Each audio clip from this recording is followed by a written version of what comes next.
Wow, what a qualifying session that was. I gotta say, that's probably the most entertained that I've been for a qualifying session since the start of 2022 when these regulations first came in. That was so good. Once again, that man, Max Verstappen, digging deep. I mean, FP1, 2 and 3, he was struggling with the car, and even at the end of FP3, he didn't look overly great in the car. And there's something that Red Bull discovered in that practice session, that last practice session, after struggling on the Friday, that they just unlocked, and Max was able to dig deep and get that pole position with a little helping hand of Nico Hülkenberg to take that pole position away from McLaren. Because yes, Nico Hülkenberg gave Max a sufficient tow down that start finish straight bend, however you like to refer it to. And some reports are saying that it was an extra 10 kilometers an hour. It resulted in an extra 10th. It did look like that on the sector times from his previous lap to the one that eventually got him pole. And while he was quicker through that first sector, the McLarens really pegged him back in that last sector in particular. And, well, this is where it gets interesting, guys, because, well, breaking news is that unfortunately, and as we kind of expected, Oscar Piastri, who qualified P2 and was only 0.07 of a second behind Max Verstappen's pole time without the assistance of a tow, is getting a free place grid drop penalty for that impeding of Kevin Magnussen into the first chicane. It's kind of a slam dunk, to be honest with you. I don't know what was going on there, whether that was Oscar's mistake or his engineering team. In the day, the pit wall should have told Oscar that Magnussen was coming up quick, and that's now resulted in him starting in 5th place tomorrow rather than on the front row. Yeah, at least we have the mouth-watering prospect of Lando Norris lining up alongside Max Verstappen in a car that I think is actually better than the Red Bull. And I think Max will be looking in his rearview mirrors very quickly tomorrow, because even if he gets a good getaway and maintains that start or that leading position, as soon as the DRS is activated, where we only have to wait 1 lap now, not the 2, I think the McLaren is going to easily get past that Red Bull. The McLaren has got higher top speed than the Red Bull. It's going to have the assistance of DRS. It's also quicker in the last sector by, on average, around 0.2 that we was viewing on the qualifying times and in race pace as well. Max has struggled through the last sector, especially through the Ravaxas all weekend. And that's the all-important sector, because down into turn 2, down the start-finish straight where DRS is activated, that is where most of the overtaking is going to happen. That is the prime overtaking spot. And if you're tight up close behind Max Verstappen, who hasn't got DRS, is a little bit down on top speed as well, then the McLaren, then with the assistance of DRS, it's easily going to breeze past him. However, let's say Max is able to get hold off Lando. I still think we're going to see a battle out up front, and that's only going to bring in the Ferraris, who really did muck up qualifying. Charles Leclerc was really upset at the end with a few swear words about his mistakes through qualifying. Maybe they just didn't adapt to the changing conditions, didn't stick a bit more front end on. He did report he was struggling through the first sector, or the first chicane in particular, the first kind of 3 corners. And that's where he lost most of his time, because through the middle and last sector, he was pretty much on pace with the McLarens and quicker than the Red Bull of Max Verstappen. Max had just such an advantage over everyone in that first sector. Not still entirely sure how or why, but yeah, he just really hooked it up there, and that's where he was able to just fractionally hold on to that pole position. Without Nico Hülkenberg's assistance, though, I think we'd definitely be having a very different conversation right now on who would be on pole position. It initially would have been Oscar Piastri, with Lando lining up alongside him, but with that now implemented grid place penalty for that impeding, then yeah, he would have been demoted anyway. But still, we're in for a cracker of a race tomorrow. And also, what is going to make this an interesting race tomorrow is that while Max doesn't have that clear-cut advantage, even let's say that he does have an advantage still over the cars behind him, he hasn't got a sufficient advantage that he's had in previous times. So he's not going to build up, I don't think at least, he's definitely not going to build up a free pit stop to those cars. They're too close in performance now. And also, he doesn't have the assistance, importantly, of his number 2 driver, his teammate Sergio Perez, who was the big scalp and the big kind of news other than Max getting pole position, which is strange to think, really, when you think about it from a man who's got 100% record of pole positions for Grand Prix weekends. He's been on pole position for every single one of them, and we were still thinking, yeah, he's not going to get it. But look, this is kind of how the tables have turned. The other teams have caught up to them, but Perez, well, how much did that crash in FP3 affect him? Confidence. This is very much a confidence track, Imola.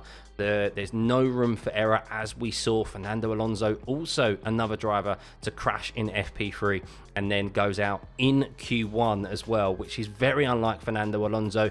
Maybe the car wasn't quite up to performance and the mechanics. There was still a little bit of a performance issue there with the repairs that they made in that time, because the back end was quite damaged, the suspension and the rear wing.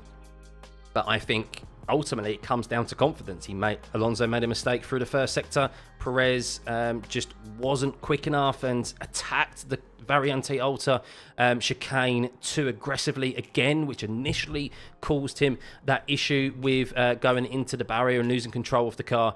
And I think once you've had a crash and the next time you get into the car is qualifying, where you're having to go 100% in the car, I think that plays into you, no matter how good that is a massive factor, and no matter how good of a driver you are, as someone at the level of a Fernando Alonso in particular, I think that affects you, and you just drive a little bit within yourself. And with qualifying being as so close as it's ever been since I can remember, you can't be off it at all, because a couple of attempts can be the difference between you being in the top 10 to being down in the bottom 5. So yeah, not a great weekend for Aston Martin as a whole, who have got brand new upgrades and just they don't really seem to be having the desired effect.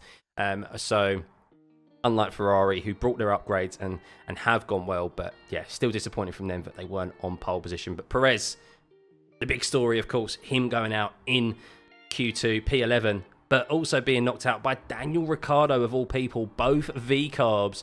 Yuki Tsunoda, who's probably got more experience at Imola than any other driver on the track at the moment. AlphaTauri, V-carb, they're only down the road in Imola, so they've done plenty of filming days and test sessions at the circuit. Yuki did a number of test sessions when he was initially, 4 years ago now, long time, initially touted for the seat in AlphaTauri. Red Bull took him around Imola quite a lot, so that really helped Yuki today. But I think Yuki still was upset of where he initially qualified in P7. He could have probably qualified ahead of the Mercedes of George Russell. But look, he should be happy. He's been great in every single session, practice and qualifying. And well, Daniel Ricciardo being only 2 positions back of him might be the only sour note for Yuki, because of course he is fighting his teammate primarily, and that's a battle that he clearly wants to win. But the ascendancy is still in Yuki's hands, and well, Daniel Ricciardo getting into Q3 is a massive positive for him. Getting ahead of Nico Hülkenberg as well and starting in P9 is even great. So hopefully both of those drivers can convert that into solid points for the RB team. But yeah, not a good look for Perez, who thus far, under kind of no pressure really, has been doing well in that second seat. There's been rumours, of course, that Carlos Sainz has been having discussions with Red Bull, yet they're confident on Perez. Well, with Perez, this is really where he earns his money. It's not when they're dominating and he can easily come P2. It's when the other teams catch up in performance, which they quite evidently are now, and he needs to be there to support Max. He needs to be in that fray of in that top 5, in that top 3, supporting Max Verstappen, because Max now, tomorrow, is fighting 2 McLarens and 2 Ferraris, while Sergio Perez is down in P11 and at a track which is quite difficult to overtake. I don't see Perez, even in a faster car, making it through that pack really quickly. It's going to take him some time, and yeah, the other teams have that additional driver to try and throw the Red Bull team off and out of kill. So yeah, I'm really intrigued for the race tomorrow. Personally, predictions now with Oscar's penalty, I think it's another Lando win. I think, like London buses do, you wait forever for one, and then two come along in quick succession or at the same time. And I think that's going to be the case with Lando Norris, and I think he's going to win his second race in a row. And I think Max Verstappen, I think he's going to struggle with this race, and I do think he might actually get swallowed up by the pack. I think Lando will win, and I think Charles Leclerc and Oscar Piastri will be quickly up on Max Verstappen, which sounds crazy to say, but I think, yeah, he just doesn't quite have what it takes in that last sector and in regards to top speed compared to the McLarens and the Ferraris, and I think he's going to get eaten up a bit, and I think we're going to see Max Verstappen get his elbows out tomorrow and get a bit frustrated. So I could be completely wrong, as most of my predictions normally are, but I think Lando is going to win his second race in a row, as we've waited so long for his first one. That McLaren just looks great, and it wouldn't surprise me even if Oscar Piastri fights Charles Leclerc for that P2. And we see a good fight between those two, which I think we're kind of yet to see out on track, which will only help Lando because he'll be able to just drive off into the distance. But even so, I think it's this qualifying session, what we've seen thus far this week, I think we're in for a great race tomorrow. And yeah, definitely think you guys should tune in to my watch along tomorrow, where we'll be going live just before the race starts. Link to that stream is in the description below. And yeah, the qualifying was really, really good fun, really exciting, and I think tomorrow's race is going to be so as well. So I'll see you guys in the watch along. Let me know what you think. Who is going to win the race tomorrow? What is your thoughts of qualifying thus far? Do you think Oscar Piastri's penalty was justified? Let me know what you think in the comments, and we'll see you at the watch along tomorrow. Bye.